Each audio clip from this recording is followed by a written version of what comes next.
Creating the effect of depth in our drawings is often a really important thing, and perhaps a particularly important thing, because if we draw from a photo, what we're looking at is in fact a two-dimensional object. It's a sheet of paper that's very flat and everything on it is very flat. And one of the things that a camera does is it pulls all the detail from far away close and makes everything look on a very similar plane. And so we don't get the three-dimensionality that we get in life. So when we draw, it can be really helpful to aim to put this back into our scene. And that's what I'm planning to do in this drawing. Now, there is a great depth of plane in this drawing in a bit of an unusual way, because in this scene, we're actually up high looking down and through into the plane of vision. We're not looking along or upwards, which is a more common way for it to work. Now, one of the things that happens in life, in reality, is that things that are closer look stronger, darker, clearer. So one of the ways I try and reproduce this effect is to use a thicker pen, a heavier line, more detail. So for this tree, this eucalypt tree that's closest to us, I draw it in a 0.5 millimeter pen. And I do intend to give a stronger effect in my rendering of it. But for now, I just want to reserve the paper so I can draw this walkway, this elevated walkway, bridge if you like, coming over this small coastal outlet where an inland creek meets the sea, where it goes over that and out of sight, but presumably to the other side. So I reserve the spot for the tree to go through, and then I switch back to a 0.3 millimeter pen. So I go for a lighter pen to create a lighter effect, to reflect the fact that further away we don't see things quite as clearly, quite as strongly. The darker values are not as dark as they are when they're closer, for all sorts of reasons. Now, I want this overall to be a relatively fast drawing. This drawing takes me 22 minutes, I think, in real time. So I start with one side of the bridge, and I take a fair bit of care here to get the perspective angles of the bridge correct. And these are the sorts of angles that don't really relate to anything, and it can be quite easy to get them out of kilter, because it really is just careful observation. We have no, if you like, ground line to measure them off, no horizontal line to form a reference point as we position them. So it is important to pay particular attention when we observe.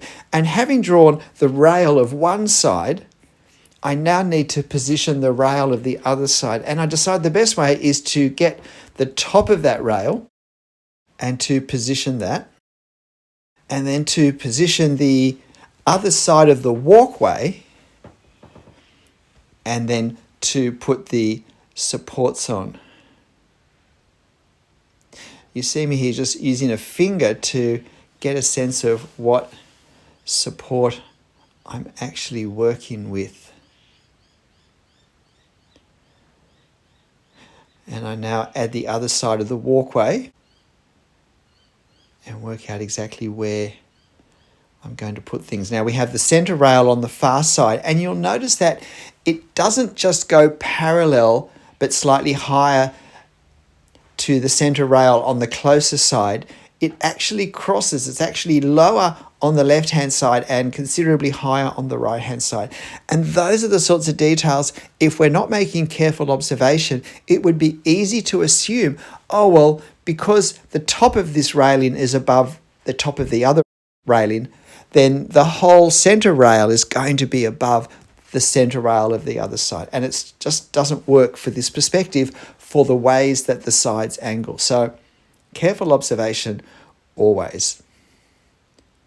So now I just put in the far side of the walkway just where it appears under the bridge. So now I've got this this shadow on the ground to put. And again, need to be careful.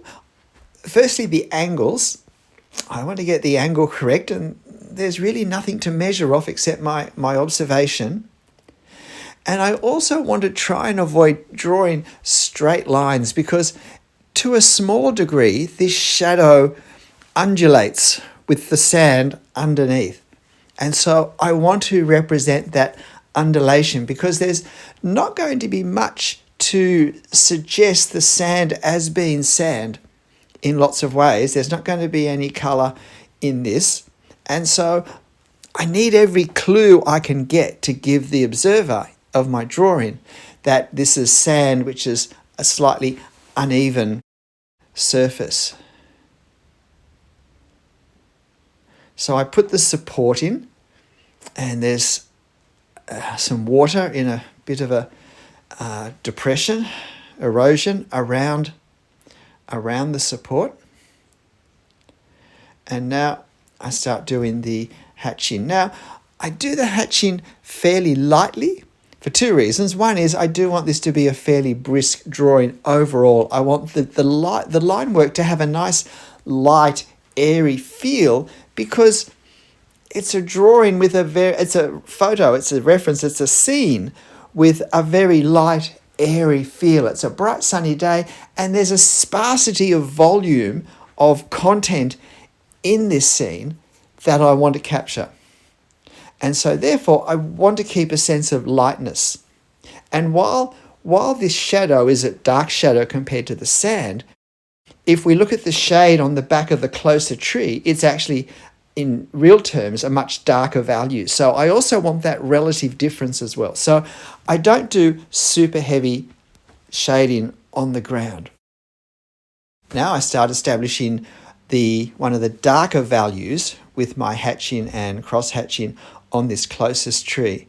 Now I work hard to make sure that even though the sides of the tree are relatively straight, we can see that it's not completely even, and there's a roughness which is affected by the bark. And there are some spots where there are little bits of bark actually lifting that create a break to the surface as well. So I want to put that, because that little bit of extra detail just tells us that this is a closer object than the other things we're looking at. Now I do my hatching primarily horizontally on this tree, because I feel that adds a nice contrast to the verticality of the tree. And also if I do lots of vertical hatching lines for this, then the sides of the tree will simply become hatching lines rather than establishing the sides of the tree. I do a little bit of vertical lines just to create the effect of a slightly darker area in a long strip on the tree, because the areas to each side of that darker strip are just lightened slightly by bouncing light, by reflecting light.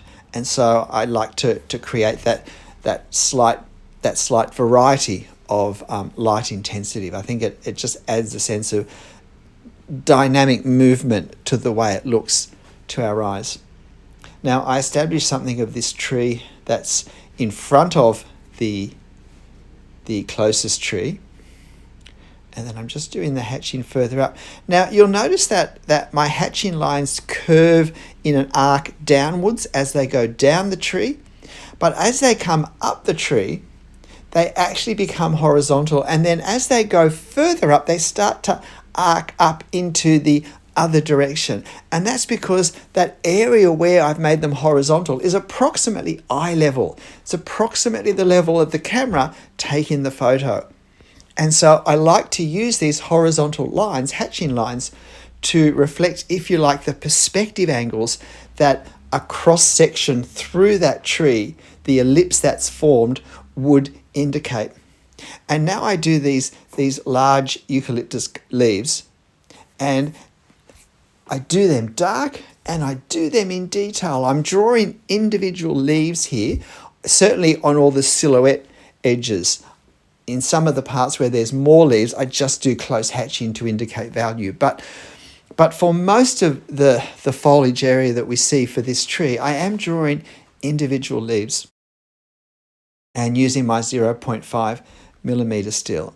And for some reason, I put my pen down and I pick up the 0.3 and I just do some of the shade on the left-hand side of the supports of the bridge rail. And then I go back to doing the tree. I don't do it for the other side of the rail because if we look at our reference, the effect on the left-hand side rail supports is darker than on the right-hand side rail supports.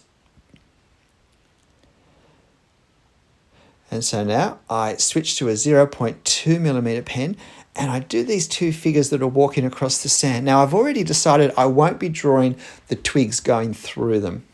I will leave them a little space to walk in.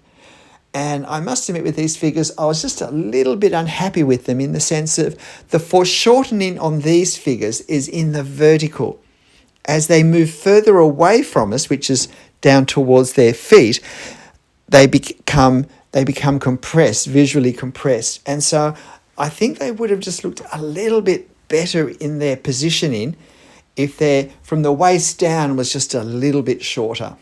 And I'm only talking a millimetre, but they're not that many millimetres tall. So, but generally I'm happy enough.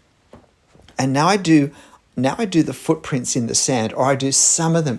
And this is where it's really important to keep a very light touch. Now, there is not much detail in the sand, but these footprints are pretty well the only way we're going to have to indicate sand and also the further undulation of the sand, of the surface of the ground as it moves further away. So as I do these footprints, I need to create the effect that the surface they're on is moving up and down.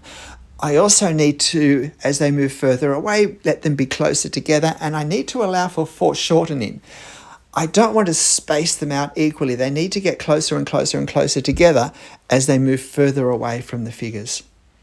And then there are plenty more footprints to do, and most of them I need to angle them coming towards the base of the bridge because they're footprints of people coming to cross the bridge or who have crossed the bridge and are moving across the sand. So now I work on these branches that I think as I've drawn them, I've probably drawn them looking more as though they sit just slightly on the other side of the eucalypt tree, but I think they're actually just a bit closer in life. And I try and draw enough detail to help bring them further forward. I think I probably used a 0.3 pen with that, but I switched now to my 0.2 to give an indication of the sand dunes with grass on them further back. I want to keep this effect very light. I want to just suggest it. And now I go doing, I've got the 0.2 because I'm doing footprints. But these branches need to be done paying careful attention to the shape of the branches of this particular tree, and particularly the way as the branches have broken off, they've re-sprouted as they've grown, and we get odd shifts of direction and odd curves and a multitude of little twigs coming from the one spot.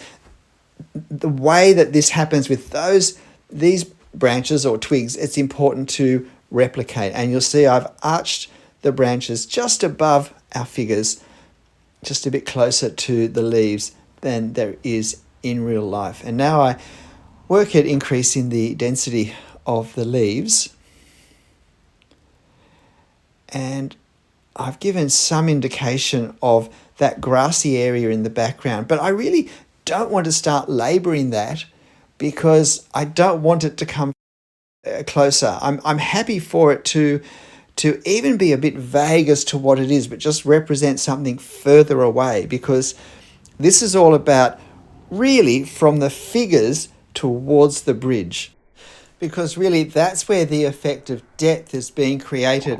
It's hard not to go to the figures straight away simply because people attract our attention in a scene. But then we bounce forward to the tree because that's so much closer and darker. But then we look down to the bridge and then we go across the bridge back to the figures. And by now we're more observed into our scene, and we start to see there are footprints going back behind the figures, and then there's even indications of the landforms further back. There's some sort of low sloping rise of the dunes. There's an indication of the curve of a small cove and of the water.